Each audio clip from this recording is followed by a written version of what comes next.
Yes, welcome back to the Not Carrie Bradshaw YouTube channel.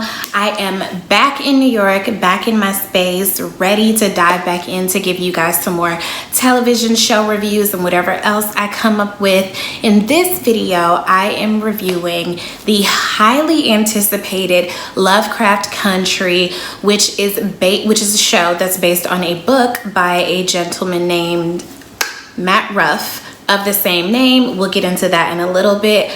I was immediately interested in this show when we first started seeing the trailer, the previews for it months ago, which just goes to show you that time really is a social construct. I don't even know what day it is right now. But the cast, I really enjoy Jonathan Majors. I love his face. And obviously I think that he's attractive, but it's also something very alluring about his face. I love his broad nose. I love his black features. I think that he is a performer that we need to keep an eye out for. Yeah, I love him. We've been seeing Journey Smollett our entire lives. Courtney B. Vance is a national treasure. I mean, he and Angela Bassett, like, we grew up with them. They're basically like our aunties who we don't know. So the cast already had me pulled in, and I saw people saying that they felt like it was going to be a cross between maybe Rosewood and Stranger Things or Underground and Stranger Things. I'm not sure, but I do actually think that that was a pretty good description for it. And before we go any further, I just want y'all to know, horror and sci-fi, not my genres. I'm gonna just be real with y'all. I don't enjoy being scared, especially, you know, as a single woman. I don't want to be afraid in my home. But this one I was really excited about because it is written and directed by Misha Green, who is a black woman and who also came from Underground, which is a show that a lot of people were really pissed got canceled. I did not get into Underground, but I always only heard good things, and now I do feel like I want to go back and get into that one. So episode 1 of Lovecraft Country. First of all, if you guys are new here, you should know I'm a huge fan of cinematography. I love the picturesque beauty that can be brought into storytelling, that can kind of lift the story off the page even more, that kind of makes the story jump out at you. It takes you to a different place. And come to find out, the directors or whoever is responsible for cinematography, I guess the cinematographer, chose to recreate live photos based on Gordon Parks's actual photos. Gordon Parks was a really important black photographer from many moons ago. He was well known for capturing the real life essence of black people in America. Read up on Gordon Parks. There were several references to his photos, one of which that immediately jumped out to me. I'm gonna be honest, I didn't catch all of them, which is why I stuck that little video there for your reference. But the one where the black woman, I'm guessing it's a mom and a daughter, and they're standing under the sign that says colored entrance or something like that. And I think it's just a testament to our pride in who we are and how we present ourselves as black people. And I thought that they did a spectacular job of bringing those photos to life. Another scene that a friend of mine who is a photographer and I fell in love with was the scene where they are in the woods with the flares around them. I mean, they did such a good job of showing vintage black life. Apparently it was intentional that this story takes place not in the Jim Crow South. The writer of the book on which this show is based, Matt Ruff, said that he wanted to show the fact that racism happened everywhere, not just in the South. And I think they did an excellent job with that. I'm going to be very honest with you. I was more afraid of the racists than I was of the big blobby monsters. And I'm going to tell you why. There is logic to these monsters. Even though they are incredibly fantastical, they come from the imagination of, like, I couldn't begin to describe one of those creatures. But when they were in that scenario, they were able to pretty quickly figure out, oh, if they bite you, you turn into one of them.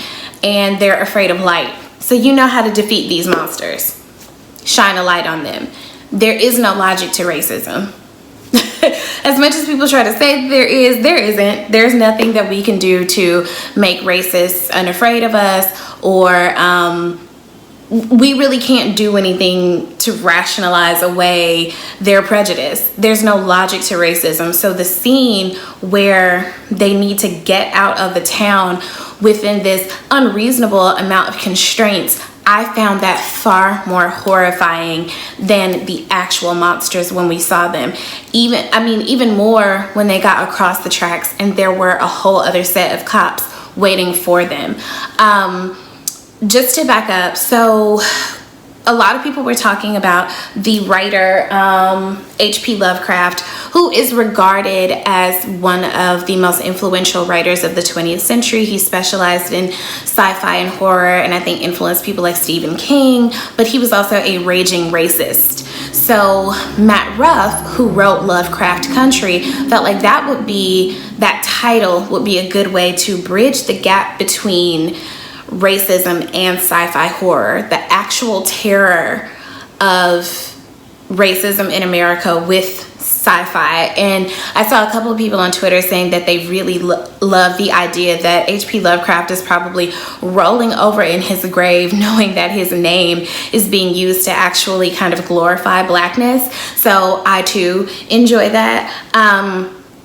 There's also a really, really great podcast about Lovecraft Country called Lovecraft Radio. One of the writers from the show, as well as another woman, break down each episode, break down some of the references, and also give you some homework where if you want to dive into a little bit more of the background of what makes this story so rich, and if you want to, read some other things or watch some other things in a similar vein, they do a great job of pointing out the references, a great job of recommending similar reading, and really helped me to contextualize some things that I kind of missed. I'll say some things that I missed. One of the things that they highlighted that I did catch on to was Letitia, who Journey Smollett came to work.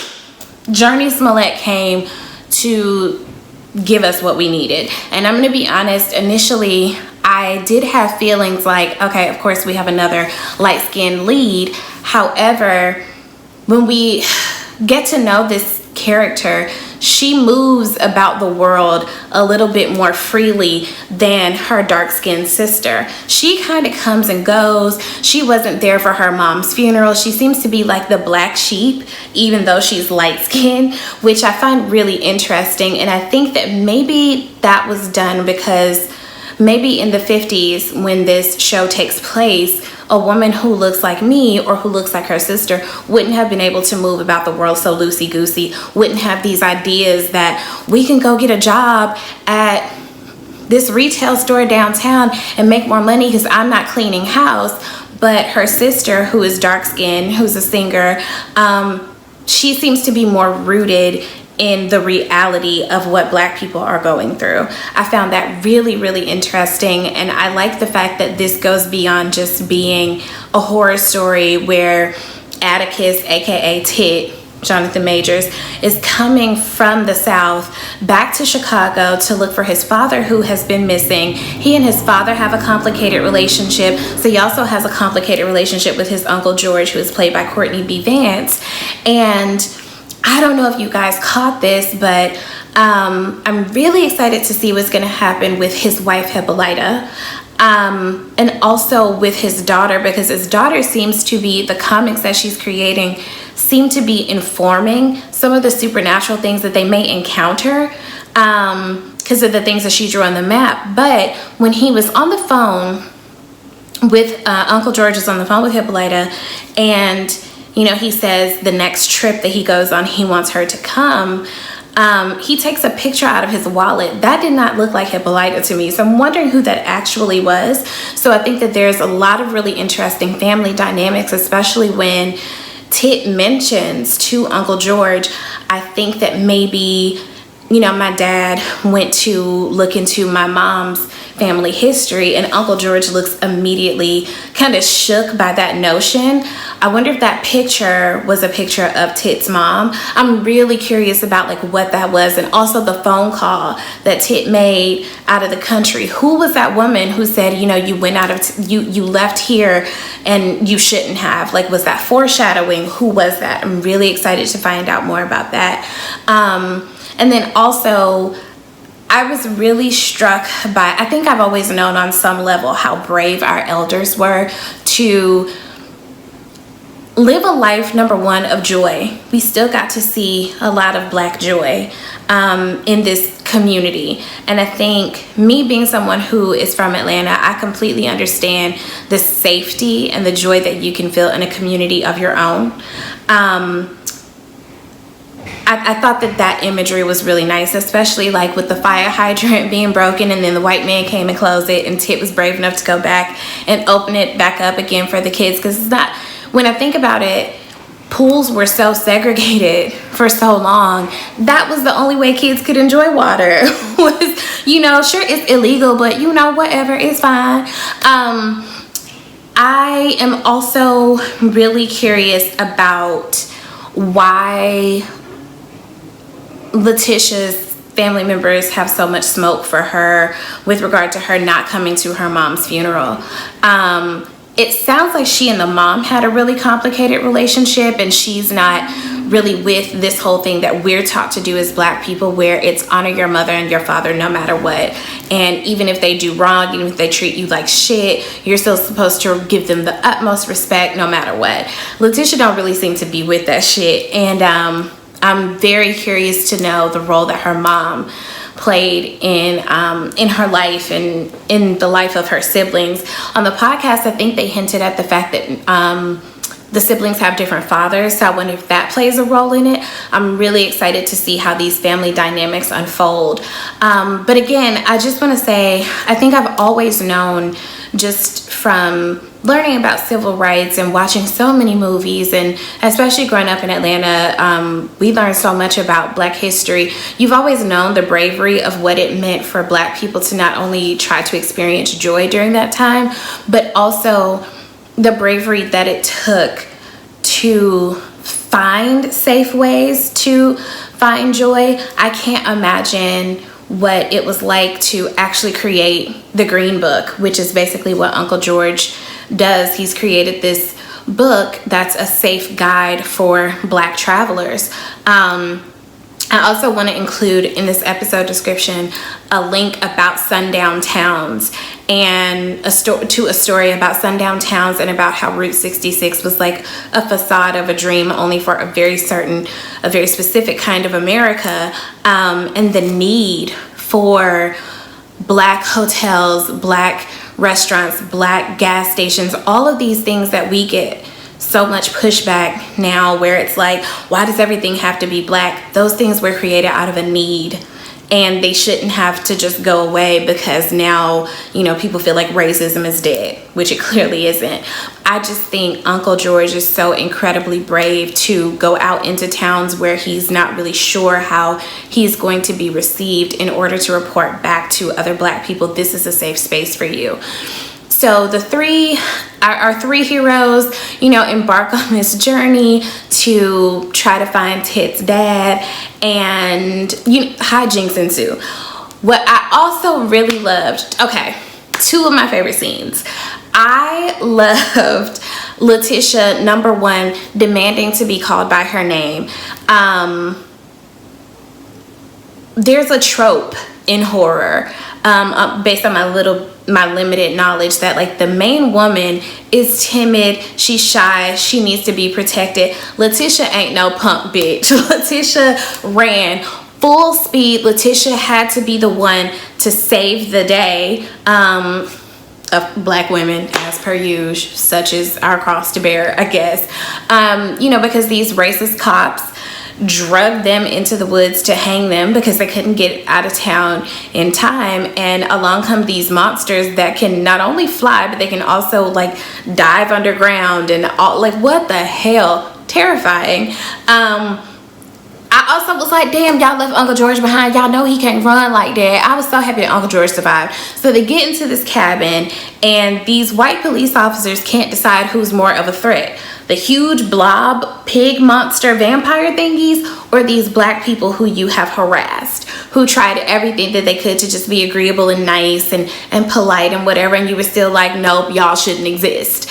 It was also very satisfying to see those people get eaten. Sorry, it was. I liked it. It made it worth it. So one of my favorite scenes was Letitia running full speed to get to the car, and then the other one was her running out of that restaurant because she sounded so much like what I know myself or my friends or my family members would have sounded like at figuring out like this is not a safe space for us. I appreciated them giving us that little bit of history of why the White House is painted white, and that realization that, oh shit, we shouldn't be in here. This place has been set on fire before, and maybe that's why the owners that you heard were here are no longer here. Letitia wasn't playing, and I just absolutely loved it. I love that she is not what we have come to know in terms of women in horror films. And I'm kind of jumping around a little bit. I just don't want to be that person who gives you guys like a scene by scene recap. I want to more so talk about some of the nuances of the show. So that's why I'm jumping around a bit. I hope that's okay with y'all. What was the other thing? Sorry, guys. So someone had an issue with there being kind of like a white savior situation where when they were leaving the restaurant and they were gunning it, trying to get the hell away from this lynch mob that was coming for them, they end up being saved by this, luxury car that was driven by, I guess, a white woman. And then we see that once they escape the monsters in the woods, they come to this big creepy house, mansion, and it's welcome home. And from the previews we can see that I think that's where Tit's dad is.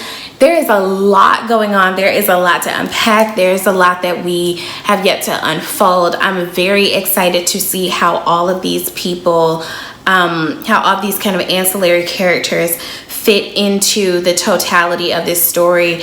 I'm excited for the sci-fi stuff. Again, like horror and sci-fi are not my genres, but I'm very excited to see how it's used in storytelling when it comes to racism. I am not one of those people who can watch shows that are centered around white supremacy and stuff like that. I work with too many white people. I don't want to do it. So, but this I'm very excited about. I'm excited to look at Jonathan Major's face some more. So drop down the comments. Let me know what you guys thought about the show. If you've read the book, let me know how the book compares to the show. If you just want to say, hey, drop down, shout me out. Be sure to like and subscribe and share. And if you like what I'm doing, you can become a patron on my Patreon, which is a platform that allows for people to support independent creatives like myself so that we can keep creating things for you. So thank you guys for joining me, and I will be back to talk about episode 2. I'm very excited.